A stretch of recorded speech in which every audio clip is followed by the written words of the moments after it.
So, today we're going to talk about yet another Hive strategy, and this might just be one of the most fun strategies based on a magic hero as opposed to might hero.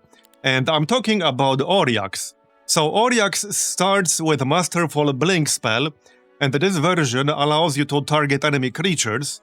Also, the cost of this spell is reduced by 1 mana for every 3 hero levels. However, there's one more thing hiding here that you can't see right now. Oriax also starts with Summon Avatar. So that will help you make up for the lack of early game ranged unit as the Hive. So one of the first things you want to do is obviously level up as quickly as possible, but you want to level up your Summon Avatar skill. Because at Expert, you can pick up Fields of Mana, which means that you will be able to summon it onto any free hex. Meaning that you can summon it right next to enemy ranged units. And that's what you'll want to do a lot of the time, especially as Hive, because without it, you can only summon it in the range of your army, which is not very useful if you're facing ranged units.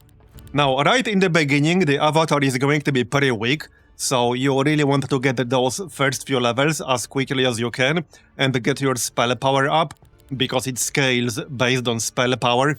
But with some good micro, you can still mostly avoid the losses in early battles. I didn't even use Masterful Blink in this fight. And the thing with Masterful Blink as well is that when you upgrade it, it gets much better teleportation range. With all 3 upgrades, you have 13 teleportation range. And you don't even need that much. 9 is more than enough. Heck, in a lot of fights, 6 is enough. But getting 9 is definitely a good idea.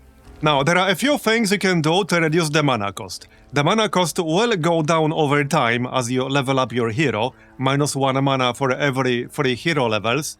But since we're playing as the Hive, one of the things you wanted to do is pick up 3 upgrades in Mana Devour, which will reduce the mana cost of all your spells by minus 3. And if you get offered Arcane Magic, you might also want to consider picking that up, because at Expert, you can reduce the cost of all your spells by minus 2. So combining all 3 of those things will reduce the cost of your Blink to 0 pretty quickly. And here I just hit level 2, so now I can pick up Advanced Summon Avatar. And here we got level 3, so now we can pick up Expert Summon Avatar, and this is only day 2. So now when I fight ranged stacks of neutrals, I can summon the avatar right next to them with Fields of Mana. And now I can simply cast Expert Summon Avatar, and I got my avatar right next to the crossbowman, or marksman rather. And now that we are at Expert, the avatar will also be a little bit stronger. And they're dead with 0 losses for me. Not even 1 single unit died. Also, another skill you'll want to prioritize with this strategy is thaumaturgy. You need to have thaumaturgy.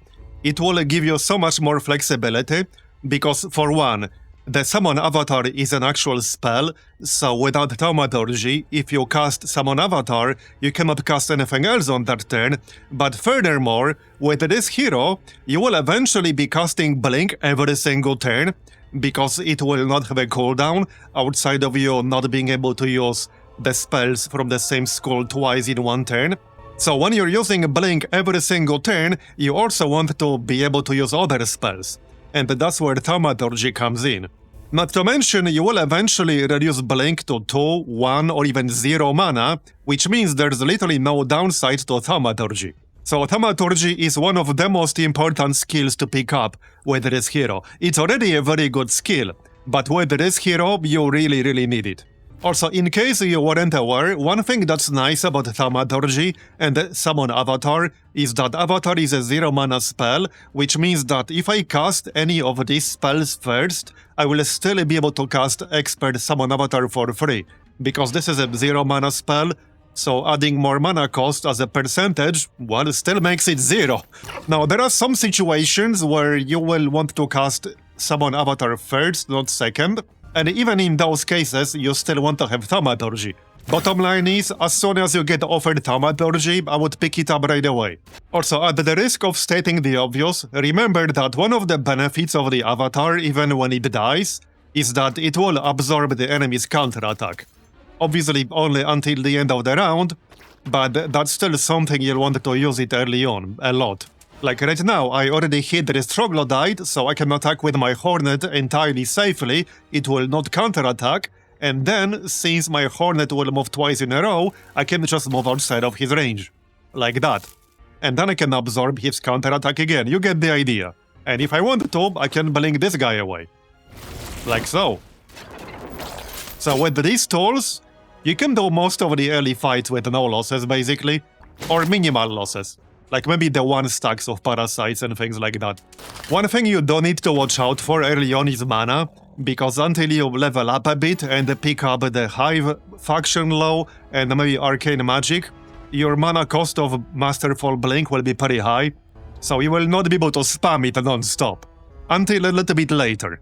Also, once you pick up Thaumaturgy, which you want to do ASAP, one thing that can be very helpful, depending on the kind of map and setup you're playing, is getting all of the tier 1 spells from Ancient Scrolls.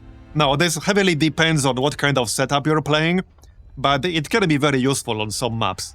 Yeah, and now I don't even need to go back into my city, I got all my tier 1 spells.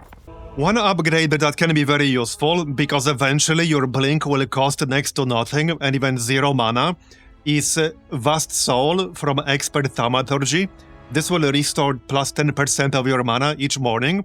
Honestly, all 3 options are good at Expert Thaumaturgy. Archmage can be very good, depending on what other skills you picked up. Here's another quick fight with 0 losses, and these are units that have parry, so they attack first, as long as they have at least counter-attack charge. With this strategy, you can consistently beat most neutrals without losing any of your units, or having just minimal losses. Obviously, it does depend on the kinds of enemies you're fighting, like with anything. Also, if you get offered Primal Magic, it is definitely worth picking up Primal Magic, especially as a Hive Magic hero, because one of the Hive lows will give you +1 to all levels of your Primal Magic spells. So I would definitely pick up Primal Magic if it's offered at some point. And because you'll be able to use Blink essentially every single turn, and presumably you will also have Expert Thaumaturgy, reducing the cooldowns of primal spells can be very useful, because then you can cast things like Lightning Bolt, Ice Bolt, etc. more frequently, while also casting Blink every turn. And do remember about leveling up Mana Devour. You might want to prioritize the resources. Again, this all depends on what kind of map you're playing, what kind of setup you're playing, but you do want to get Mana Devour sooner or later, for that -3 mana cost. It will help a lot. Another skill that's potentially worth considering a bit later on is Sorcery, because then you can go High Mage at Expert, and all of the spells belonging to magic schools you learned will gain 1 level. So then, if you also have Expert Primal Magic, you can pick up +1 to your primal spells, and then you can also take the Hive faction low, which gives you another 1. So that's a total of +3 levels right there. The usefulness of Sorcery depends on how many magic school skills you pick up. And obviously the extra magic damage in itself is also very useful, especially since as the Hive, you can get more magic damage at tier 5 from your faction lows. So here I just wanted to show you how much you can reduce the mana cost of Blink relatively quickly. I already have Blink down to 4 mana cost, and I'm on level 9, which is not a particularly high level. This is because I already fully leveled up the faction low for the Hive, which reduces the mana cost of all spells by 3. And my Lightning Bolt also costs 3 mana as well, not to mention all the other spells in here.